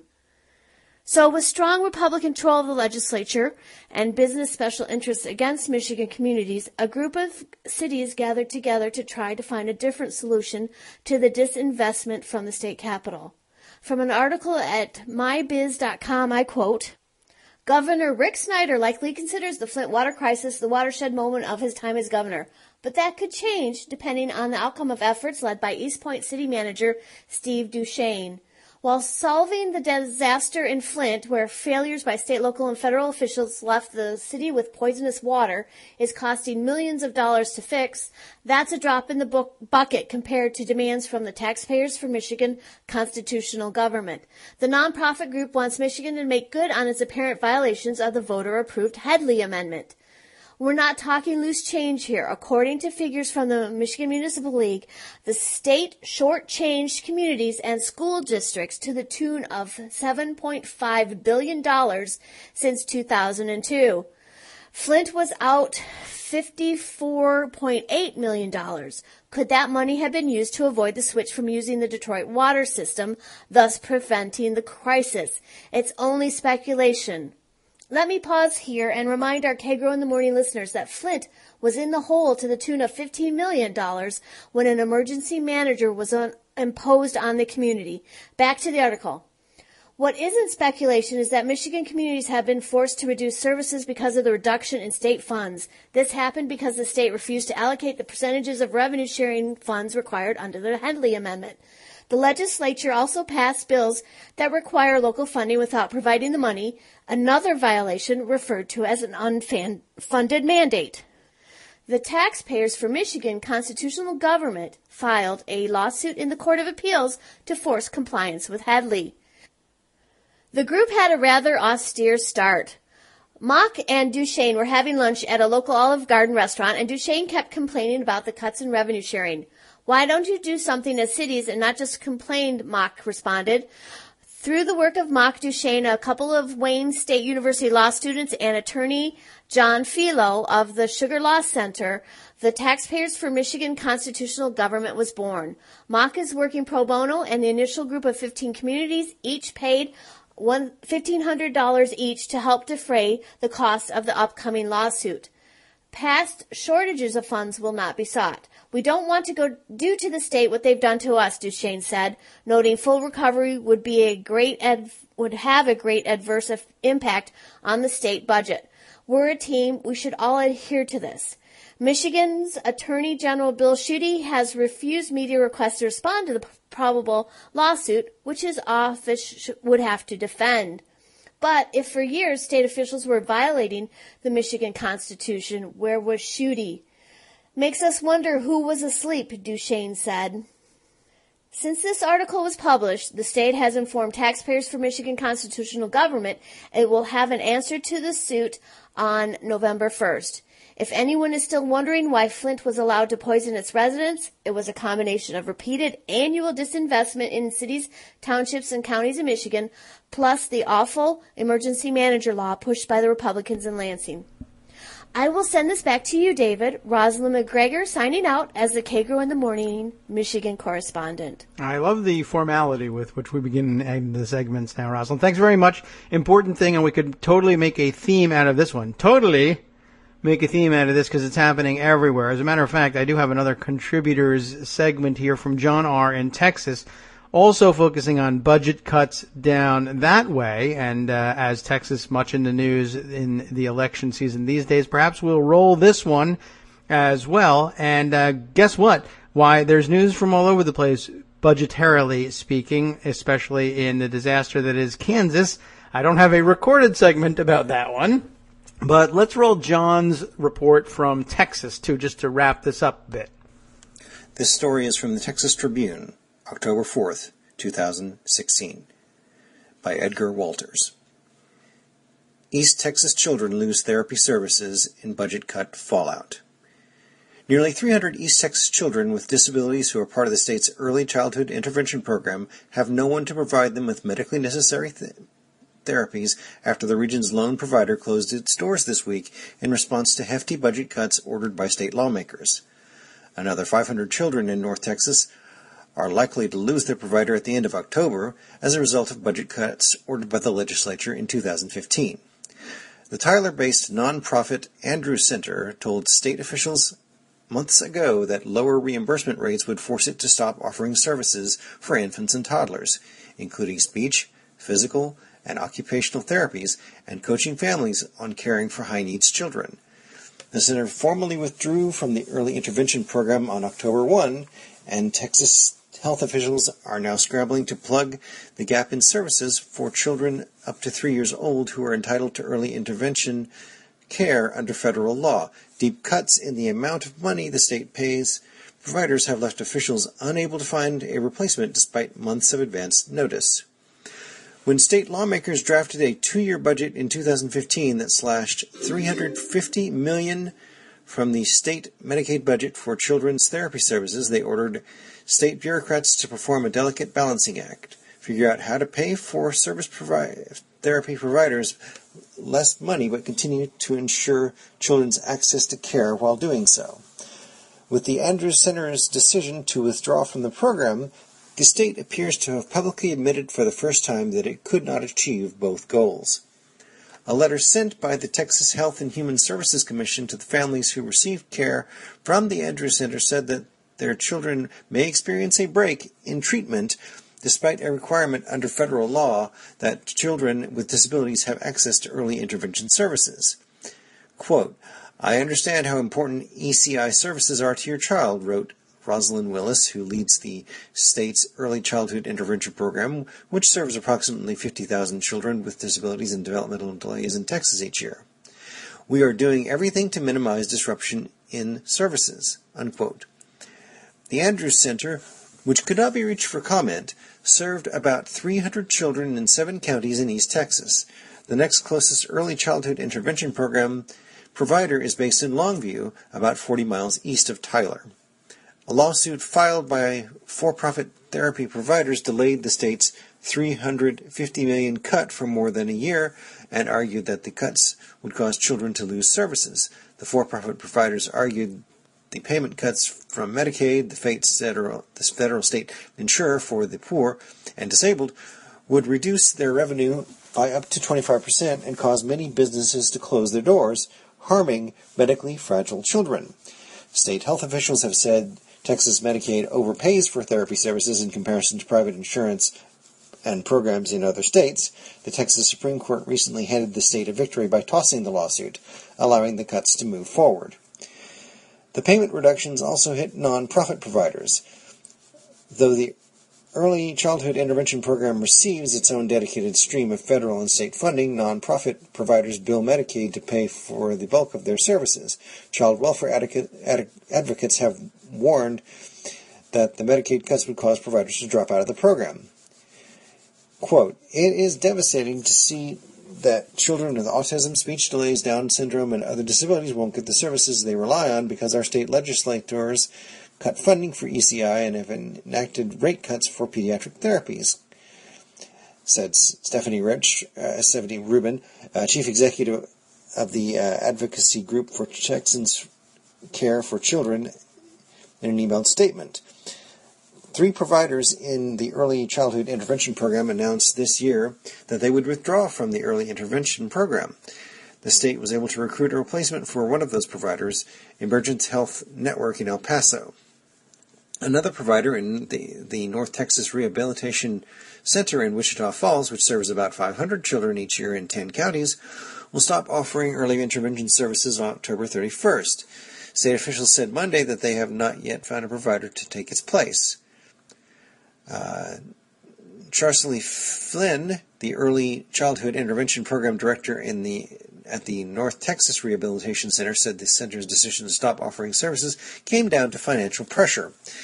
This agency did not see the program as sustainable with current funding, she said. We have many families who are grieving because there are no similar kinds of services out there in their areas, especially in some of these small towns that we travel to. A federal law, the Individuals with Disabilities Education Act, requires Texas to assure that early intervention services are available to all eligible infants and toddlers with disabilities in the state. A spokesman for the U.S. Department of Education said the agency would reach out to state officials about the gaps in service. In June, when the Andrews Center first notified the state it would drop out of the Early Childhood Intervention Program, state officials said they were not concerned that children would lose access to care. Cassie Fisher, a spokeswoman for the Texas Department of Assistive and Rehabilitative Services, which formerly oversaw the Early Childhood Intervention Program, said at the time that the state would, quote, ensure children continue to receive necessary services, unquote. On Monday, a spokeswoman for the Texas Health and Human Services Commission said the state was now, quote, definitely concerned about a break in service, unquote. The spokeswoman, Carrie Williams, added that state officials were, quote, exploring ways to possibly link families to other services they may qualify through Medicaid, unquote. The Health Commission said last year it never formally studied how its Medicaid cuts would affect children's access to medically necessary services. Pam McDonald, the Director of Rate Analysis for the Texas Health and Human Services Commission, testified in September 2015 that state employees were told they should never say that they were certain that cuts would not jeopardize access to care. That does seem rather startling, and thank you, John, for that report. Amazing. I mean, I guess these are much more finite budget cuts, both in Michigan and Texas that we're talking about. In Kansas, where the across-the-board cuts have been an unmitigated disaster in every possible way. And we'll get to that in just a moment. But I was interested, John, in the way that article ended there, that the Texas officials never even took a look at how budget cuts might affect the delivery of services to the people who depend on those services. What an astonishing thing, A, to admit to, and then B, to just go ahead with without even bothering to think. It's amazing sometimes what gets done at the state and local levels. I mean, considering how often we screw things up horribly on the federal level, I shouldn't be too surprised, but it is amazing sometimes how little thought or analysis goes into policy making sometimes on even on state levels, in a big state at that. I don't know. That one seems extraordinarily surprising to me. All right. So I said we had something thematic perhaps that we can put together with this, both the report from Texas and Michigan. Let's go over to Kansas here. What I've got here is Barry Ritholtz's piece in Bloomberg, which really the title kind of says it all, but let's dive in and get some of the details of it. Kansas ends bad economic news by not reporting it. See? There you have it. Things are getting better in Kansas because they're no longer willing to talk about how much worse they're getting, I guess. Here's Barry's piece. What's measured improves, that end quote. So said management legend and author Peter F. Drucker about the value of using metrics to define specific objectives within an organization. Drucker is no longer with us, so fat lot of good that quote did him, I guess. If he were, he might want to have a few words with Republican Governor Sam Brownback of Kansas. Some of those words would probably be F you. Brownback, despite promising to measure the results of a real-life experiment, and that's what he was calling it, in cutting taxes, he has decided instead to cancel a quarterly report on the status of the state's economy. It's canceled. The quarterly report's canceled. Everybody, go home. Although Brownback's spokeswoman, probably Hope Hicks, said a lot of people were confused by the report. No one has been fooled. The problem was that the reports didn't match the governor's predictions for the state's soon-to-be booming economy. Local news media, including the Topeka Capital Journal and the Kansas City Star, flagged the abandonment of the reports as evidence not only of policy failure, but as an attempt to hide that fact from the public. Quick refresher, in 2010, Brownback, a U.S. senator, ran for governor on an economic platform created by the American Legislative Exchange Council, ALEC. You know them. A conservative group that specializes in promoting draft legislation. A certain kind of draft legislation. In fact, he promised to slash taxes on business owners and lower personal income taxes, unleashing an economic renaissance in Kansas. In May of 2012, he signed the bill into law. Several of them, I would imagine. But anyway, it initially lowered the top personal tax rate, this one did, to 4.9%. It's now, by the way, down to 4.6%. That down from 6.45% originally. But most importantly, it eliminated income tax on profits for owners of limited liability companies, also Chapter S corporations and sole proprietorships. Give Brownback credit for passing the exact legislation he had promised. The results, however, haven't been very encouraging. In fact, I guess he's hiding them from now on. Indeed, since the tax cuts were passed, almost nothing has gone as promised in Kansas. Revenue plunged, and who wouldn't have predicted this? They didn't. They said, of course, revenue would rise. Everyone else said, duh, you're cutting revenues. They're going to plunge. Revenue did indeed plunge, and the state resorted to pulling money out of its rainy day fund to plug the holes. A number of critical services, including for road maintenance and schools, were cut. The business climate has been poor, and the economy has lagged behind neighboring states as well as the rest of the country. Why hasn't this worked out? As we have discussed before, the failure of the Kansas tax cuts to do what was promised is a simple combination of state budget math and human psychology. It is simple, isn't it? Well, let's see. The math is simple. Tax cuts tend to reduce revenue. In Kansas's case, much more than expected. To change people's behavior requires more substantial incentives than changing things by a few percentage points. The reduced revenue led to spending cuts that lowered quality of life. In response, rising numbers of people and companies have left the state. To understand how people react to economic incentives and disincentives, consider UK tax rates in the 1960s and 70s. Shall we, Gideon? What do you say? The top standard rate, 83%, with a 15% super tax on high earners and a rate of more than 90% on unearned income. No wonder the Rolling Stones, the Beatles, and other British musicians became tax exiles, moving to Switzerland, Brazil, Monte Carlo, and the Netherlands, Luxembourg, and the British Virgin Islands. Also, of course, if you have tons and tons of money and lots of free time and you can do anything you want, you'll probably rather spend your time in Brazil, Monte Carlo, and the British Virgin Islands. No word on why you would want to spend more time in Luxembourg necessarily, but okay. Whatever. People do what they do. Those damaging and confiscatory rates, remember you're talking about Bloomberg reporting here, have since been reduced in much the same way that similarly economically harmful rates were cut in the U.S., most famously under Ronald Reagan. You got to say his name that way. Meanwhile, just consider what Brownback did. Okay? The elimination of taxes on pass-through income simply benefited existing business, many more of which took advantage of the change than expected. And really, who's going to move to Kansas now that the top personal rate is 4.6% versus 6.45%? That does not make a great deal of sense, I would have to agree. I can tell you, I'm not packing up the U-Haul. That's not even me. That's Barry Ritholtz writing it. That he actually said that. Brownback had asked his Council of Economic Advisors to report to him to measure the impact of the tax cuts, likely because he expected good things. His critics have delighted in pointing out that the quarterly report was canceled after it showed the opposite economic effect of what Brownback had promised. Although, of course, we have known this for a long time, haven't we? He specifically asked the council to hold him accountable through rigorous performance metrics. Heidi Holliday, boy, I love these names, executive director of the Kansas Center for Economic Growth, told the Topeka Capital Journal. A summary of the Brownback record shows, ready?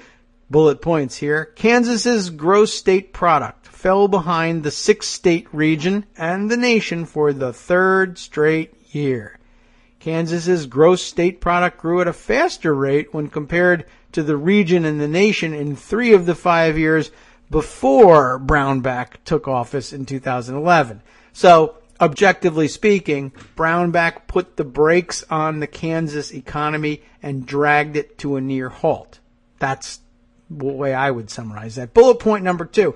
Private industry wages in Kansas grew at a slower pace last year than they did in the region and the U.S., and they did during the past 5 years.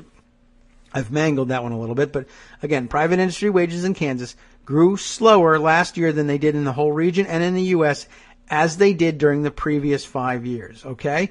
Third bullet point, the number of private business establishments in Kansas trailed both the region and the nation for the last year, again, continuing a 5-year trend. By just about every measure, Brownback blows a lot. I'll just throw that one. Remember that old saying back there? Okay, by every measure, Kansas's tax experiment has failed to meet the promised performance objectives. Killing the quarterly report won't change this. If anything, if what Drucker said is right, ending the reporting may make things worse. Brownback is now said to be considering tax hikes.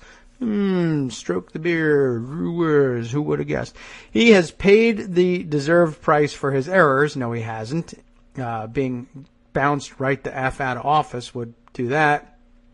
But he's got a 26% approval rating, the lowest of any governor in the U.S.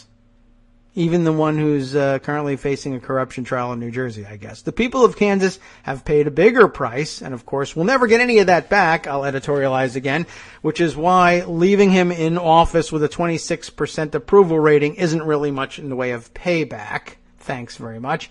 Undoing the harm will take a new governor, and, though it may seem far-fetched, I think he should step down and make way for fresh leadership.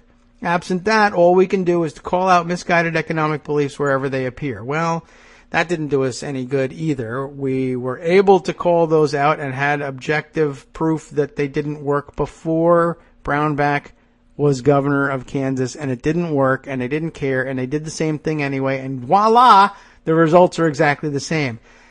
Republican economic theory is bull, and you should never believe it anywhere. And very likely the same is true of almost anything that they say, no matter whether it has to do with economics or not. But what the hell? So there we go.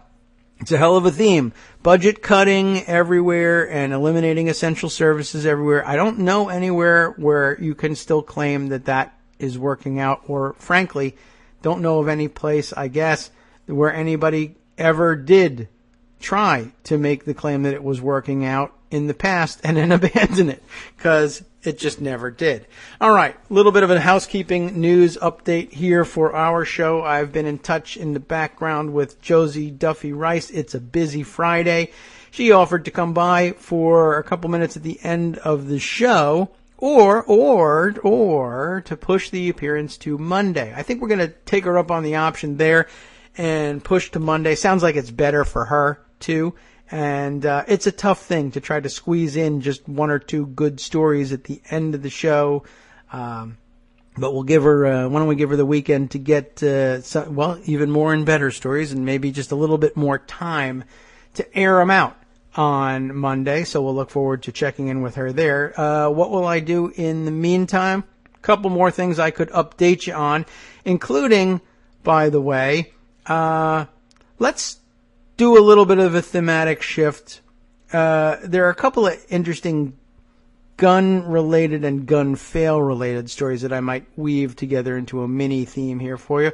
One of which I was going to share with Josie were she here, but I can certainly share this news with her, in the background, and we can talk about it a little bit on Monday. But I just wanted to sort of add this note. Do you remember...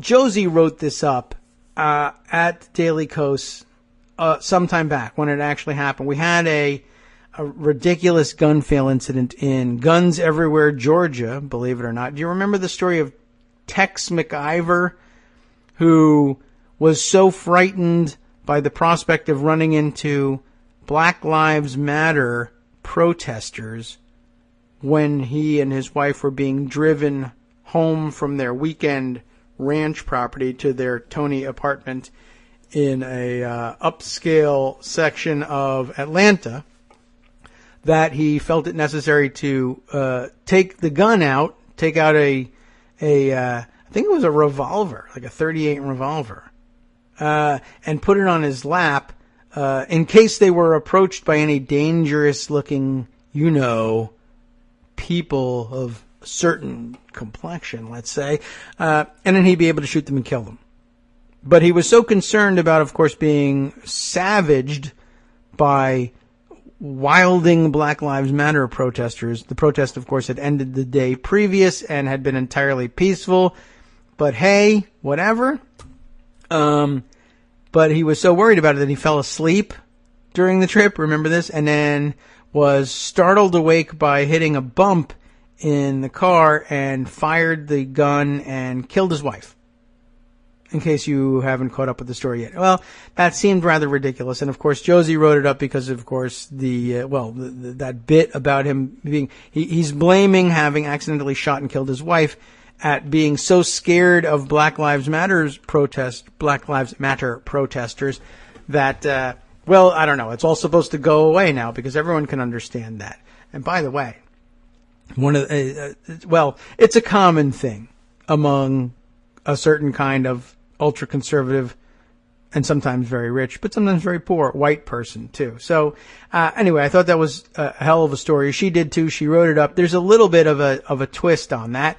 I've seen some U.S. papers print it now as well, but the Daily Mail actually printed it first. The Daily Mail is a UK tabloid. We've gone to them a couple of times. I've mentioned to you, they have a particular fascination with America's gun insanity.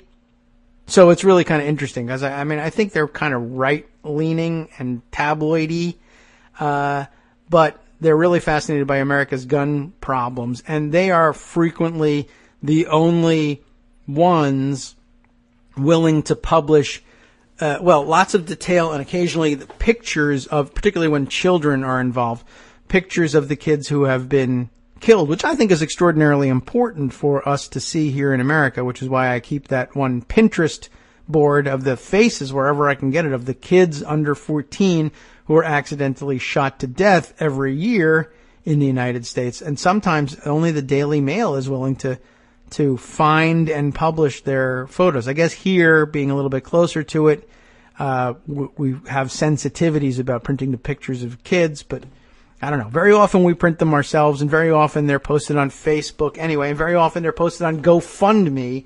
They're not embarrassed to show the face of the kids when they're looking to raise money for their funerals. It helps. So, all right. Let's all take a look. Anyway, the Daily Mail was, because of that particular peculiar fascination, the first out with this one, revealed Georgia attorney, and remember McIver was an attorney, a prominent one at that, and still is, as a matter of fact, Georgia attorney who says he accidentally shot and killed his wife inside SUV, was charged 26 years ago, granted, with firing a gun at a car carrying 3 teens. A bunch of bullet points here makes the point pretty quickly. Claude Tex McIver was indicted in 1990 on charges of aggravated assault, possession of a firearm, and criminal damage to property. Prosecutors dropped the charges against McIver after he agreed to pay for damage to a Ford Mustang, I guess the one in which the kids were hanging out. Shooting took place outside the Atlanta home of McIver and his first wife. His attorney says McIver fired the gun at the Ford in self-defense and insists the two cases are totally unrelated. Meanwhile, of course, Diane McIver, 63, was shot in the back by her husband in Atlanta on September 25th. The couple were on their way from their ranch to their apartment in Atlanta when they saw some people approach their Ford Expedition SUV. A .38 caliber revolver was in Claude McIver's lap when he says he abruptly woke from a nap, during which he was able to see people approaching their car, I guess, somehow, and the weapon fired.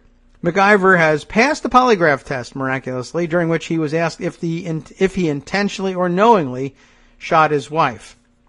Anyway, a little bit of detail about the 1990 incident. I just thought that was kind of interesting. No one was injured in this. It happened back in February of that year in same area, DeKalb County. And prosecutors ultimately decided to drop the charges against him. The victims in the shooting declined to pursue the case after MacIver agreed to pay restitution for damage to their vehicle. MacIver's attorney, and remember we were laughing about this, his name being MacIver and the attorney's name being Maples, Stephen Maples, who also represented him in the 1990 case, so unrelated were they, told the Atlanta Journal-Constitution that his client acted in self-defense at the time and that the two incidents are totally unrelated, completely different in fact, pattern, and situation, but I'm reporting on it because I don't think so. Police investigating the death of Diane MacIver confirmed that they were aware of the 1990 shooting. As of Wednesday morning, a week or two ago, no charges had been filed, and still true, with regard to Mrs. MacIver's killing.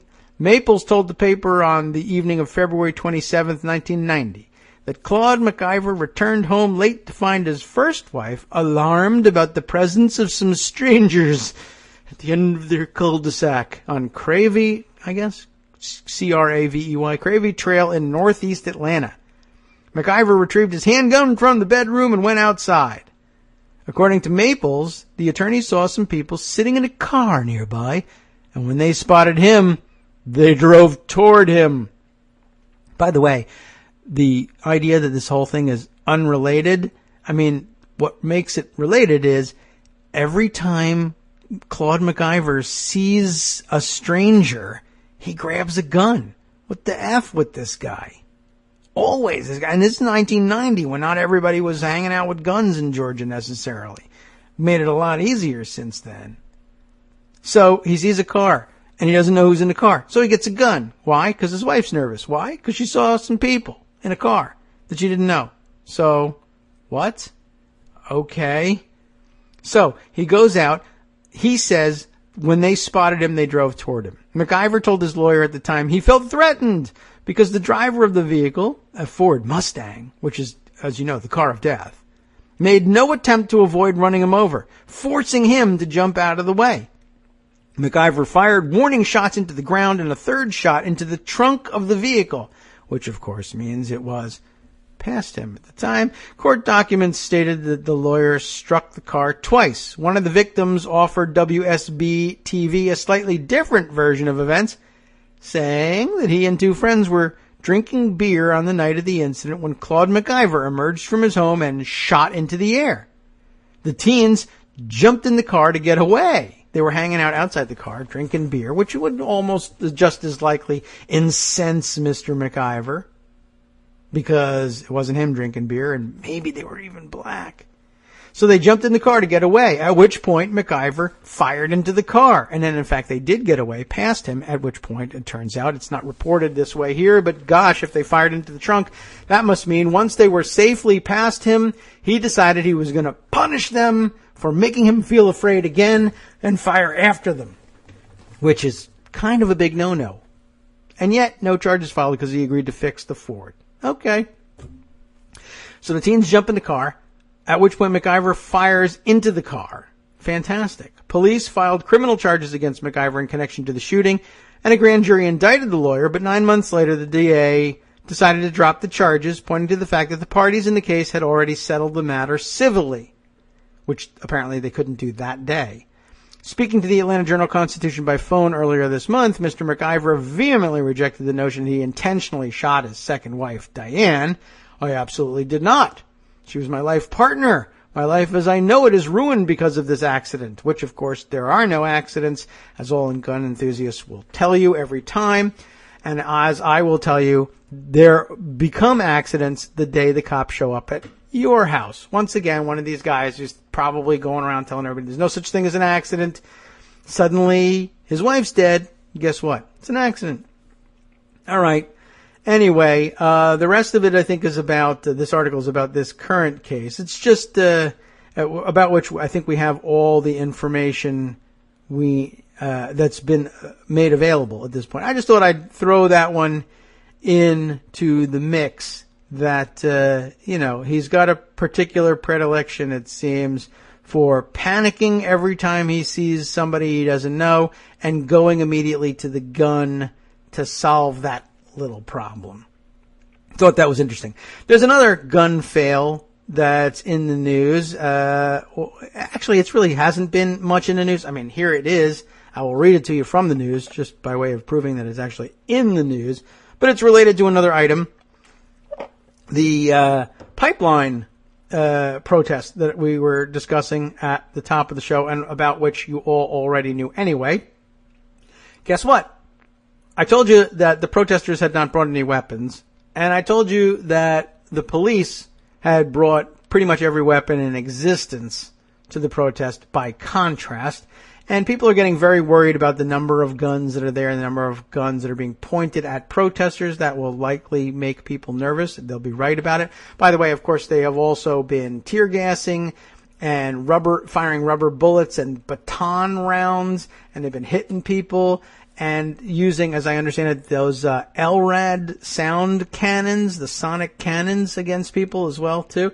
Where were those in the Hobby Lobby case? I'd like to know. Anyway, why are people so nervous about the cops and the amount of guns they're carrying and the number of times that they can be seen pointing the guns at people? They have snipers positioned. I've seen a lot of photos taken directly looking at down the barrel of a sniper's rifle. But look, what danger really is being posed here that isn't warranted anyway, say the conservatives. After all, these are all highly trained gun experts. Well, not every single one of them. Here's a story from, what the hell is this? NWI.com. It's an Indiana outlet, but I'm not, now you see how people who, these print newspapers, when they go online, they give themselves like flashy, hip, online, cool names that don't really tell you which newspaper it is. Let's see if we can figure this out. Anyway, it's an Associated Press filing. Anyway, this is a Indiana outlet because the news relates to Indiana rather than North Dakota, where the incident actually took place. But a sheriff's officer from Indiana is serving in North Dakota on special assignment with the Homeland Security Department. Did you know that Homeland Security appears to be running the show out there in North Dakota? That's a little bit disappointing. Let me just get right to the story here and give it to you that way, because a lot of the essential background isn't here. One of 4 Lake County, Indiana, sheriff's officers on special assignment with Homeland Security in North Dakota at this protest accidentally shot himself in the foot on Sunday while checking his department-issued rifle. An official said. How do you like that? No wonder they're so nervous when they point guns at people. They have and they do and have at this incident gone off accidentally. Gee whiz. The rifle did it itself, of course. The officer received medical treatment and is recovering, Sheriff spokesman Mark Back said. The officers are among about 3 dozen from Indiana who responded to the state of North Dakota's request for assistance in Morton County under an Emergency Management Assistance Compact contract. I love the background on these things. I mean, we really haven't looked much into, well, this is North Dakota. Where'd they get so many cops? So now we're learning the mechanics of it. The state requested assistance under an Emergency Management Assistance Compact contract. In addition to the Sheriff's Department, officers from Munster, Hammond, Schererville, Griffith, and Michigan City are part of the region contingent, and I guess they go under contract to the Department of Homeland Security. Protesters trying to stop construction of the Dakota Access oil pipeline were bracing for a confrontation with police Thursday after the demonstrators refused to leave private land, as they put it, in the pipeline's path, the Associated Press reported. A months-long dispute over the 4-state, $3.8 billion pipeline reached a crisis point when some 200 protesters set up camp on land owned by pipeline developer Energy Transfer Partners. The disputed area is just to the north of a more permanent and larger encampment on federally owned land where hundreds of protesters have camped for months. So that'll put things on an even footing with Malheur later on, I guess. Law enforcement officials demanded that the protesters leave the private land on Wednesday, but the protesters refused. Northwest Indiana officers from the Indiana Department of Homeland Security District 1 Task Force were deployed Saturday. Oh, okay. So maybe it's not the federal. The Indiana cops may be under contract to the Indiana Department of Homeland Security District 1 Task Force, and they may have then contracted with the Morton, County, North Dakota authorities. Maybe that clears things up. Maybe it's not the U.S. Department of Homeland Security. But the fact that, by the way, that it's the Indiana Department of Homeland Security would put this squarely on Mike Pence's lap.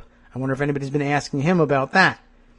Anyway, where were we here? Northwest Indiana officers contracted, I guess, with the officers from the Indiana Department of Homeland Security District 1 Task Force, deployed on Saturday, and will remain there for about 2 weeks under the contract, I guess, except the guy who shot himself the very next day. But that, according to Munster Police Chief Steve Shekel. Interesting. Also the state's Homeland Security liaison. North Dakota will be responsible for reimbursing out-of-state police agencies for various costs, said John Erickson, spokesman for the Indiana Department of Homeland Security. Such costs include wages, overtime, officer benefits, meals while officers are on duty, a per diem while officers are off duty, lodging, and mileage for the communities that sent vehicles. And I guess probably also medical coverage for officers who shoot themselves in the foot or feet, as the case may be, should this happen again. So, there you go. I thought that was a very interesting way of fitting in both a gun fail item and a Dakota Access Pipeline item as well. Who even knew that these machinations were going on behind the scenes? And by the way, it would be a good time to call on Indiana's governor to rein in the state's participation in this fiasco, if you were so inclined. All right. So what else have I got that might make for a good connected story? Well, we've got a few that we can pull out. What I mentioned the per diem and the meals and the reimbursement that the officers are getting, or that Indiana is getting for sending its officers. That reminds me, I guess we could toss this item in the mix to get back to Trump. The Daily Beast has got a piece that I thought was of some interest for a funky Friday, perhaps. Like we've got this from Gideon Resnick. He reports this: even Trump's kids haven't donated to his campaign. No Ivanka, no Donald Jr., no, by the way, also no Rudy, Newt, or Chris Christie. None of Trump's inner circle invested in his campaign, even as he asked working people for a few bucks.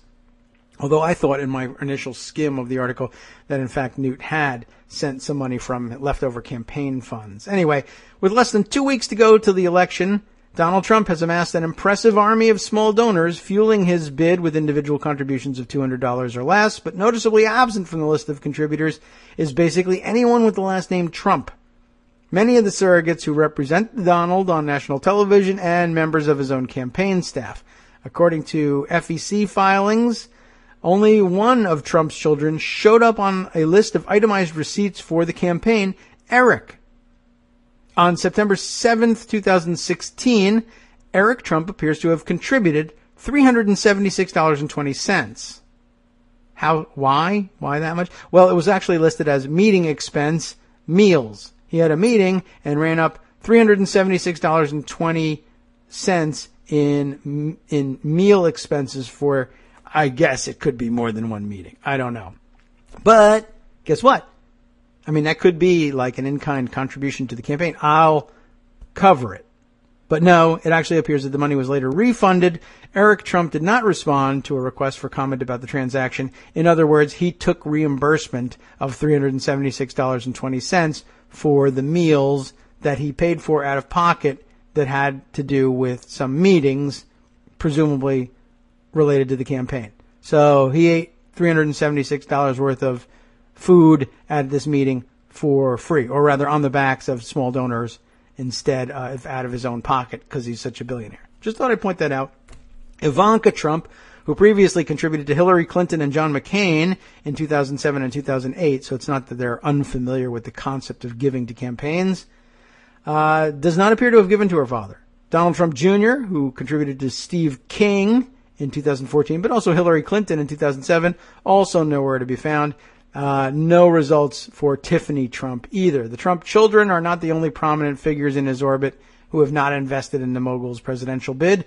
Lieutenant General Michael Flynn, who's on board with him, hasn't given a dime. Neither is Chris Christie, though Chris Christie certainly did plenty for him and his business interests by waiving some expenses that the Trump organization might otherwise, I think, have been responsible for. There was some good reporting on how Christie had financially boosted the Trump organization and the Trump campaign by virtue of the powers vested in him as New Jersey governor earlier in the season.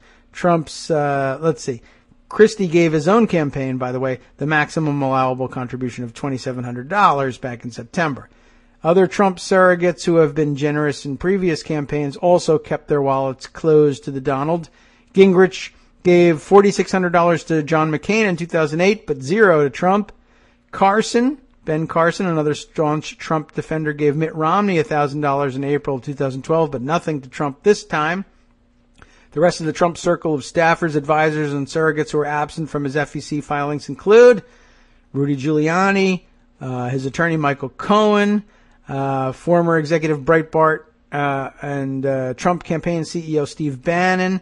There's no law or general practice that dictates whether family members or staffers should or shouldn't give to presidential campaigns with which they're affiliated, and contributions below $200 are not required to be reported by presidential campaigns. But in this cycle, Trump's family has remained particularly involved, often serving as surrogates in place of leading Republicans who are not campaigning on his behalf. That category is not among the prohibited sources of contribution, so you can give money. They just aren't.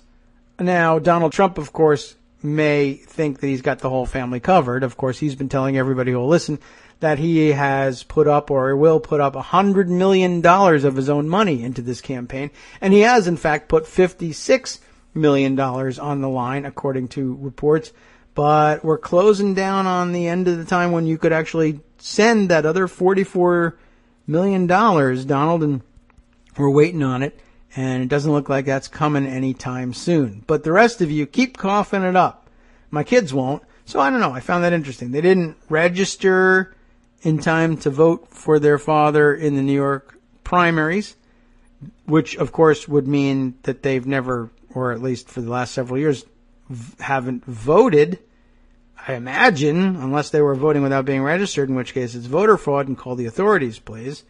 They don't register to vote. They don't vote. They don't pay taxes. We learned that one. And they don't donate to his campaign either. I mean, are we sure these kids are citizens? I've never seen their birth certificates. And their mom's foreign born. So who knows, right? We'll never figure this out. Golly. Gee whiz. And I'm sorry. By the way, it's okay for me to say that because Mark Kirk assures me it's not at all racist to say so. And also, by the way, I don't know. Can you be? As conservatives have pointed out, Czech folks aren't a race, are they? Like Mexicans, so it's technically not racist, even if I talk about Ivanka that way. And by the way, I don't think anybody has ever said, yeah, we've been perpetrating vicious racism against Czech and Slovak people of Central Europe. It's very easy to pick them out of a crowd and discriminate against them in housing, let's say. All right. Well, anyway, I just thought that was an interesting tidbit that we ought to add to the thing. I should have added these in the opposite order, too. I did have one other particularly weird gun fail thing, and because we're running up against the end of the show here, we might as well end with something quick and easy. Just happened to see this in a roundup of weird stories, those like news of the weird type things. It wasn't actually that, but offering bronze, silver, and gold medals for morons of the month kind of thing. That's the way he was putting it. The silver medal winner actually caught my eye. Gun fail. Interesting one, though. Check this out. Totally out of the blue. Police say a high-speed chase ended when the suspect, I don't know who the suspect is or where it was, accidentally shot out his own tires.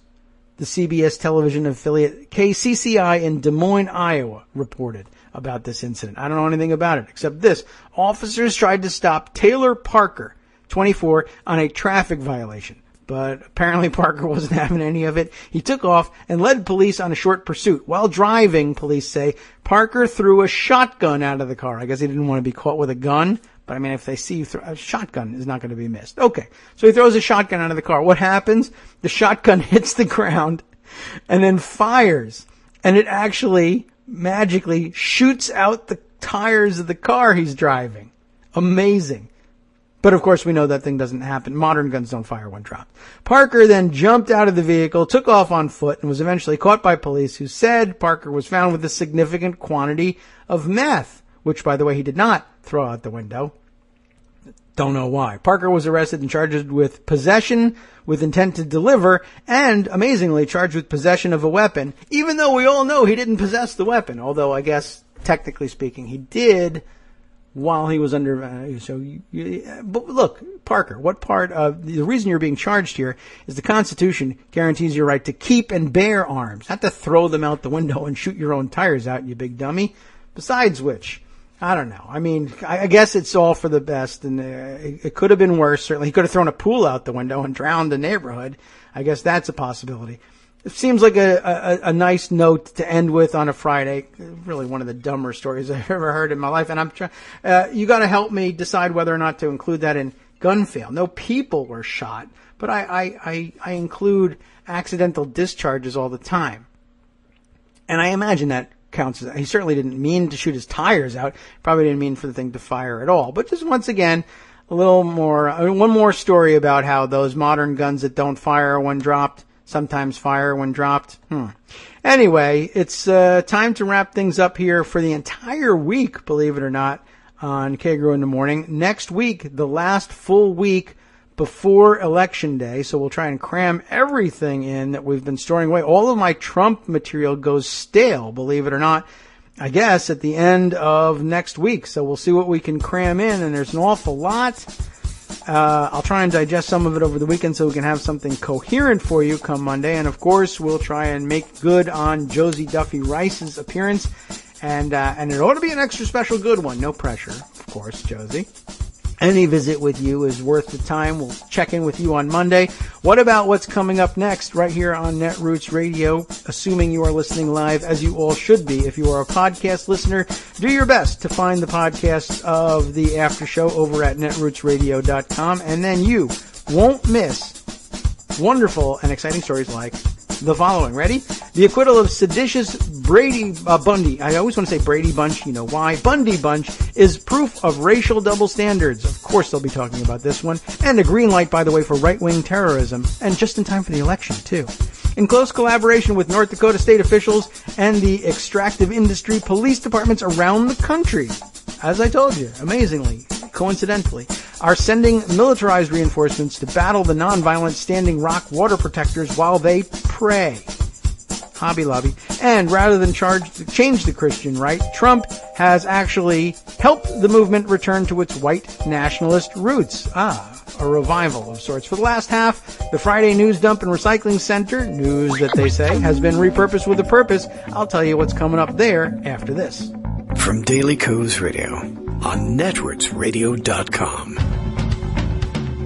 You have been listening to the Kagro in the Morning Show with David Waltman. Thank you for listening. Coming up next and on the last half of the after show, with the help of anti-corruption voters, the Icelandic Pirate Party. Remember them? They're set to lead the island government next week. And Newsweek's Nina Burley had a very, very revealing lunch with the Grand Master of Dirty Tricks, Roger Stone, and he probably didn't even touch her once.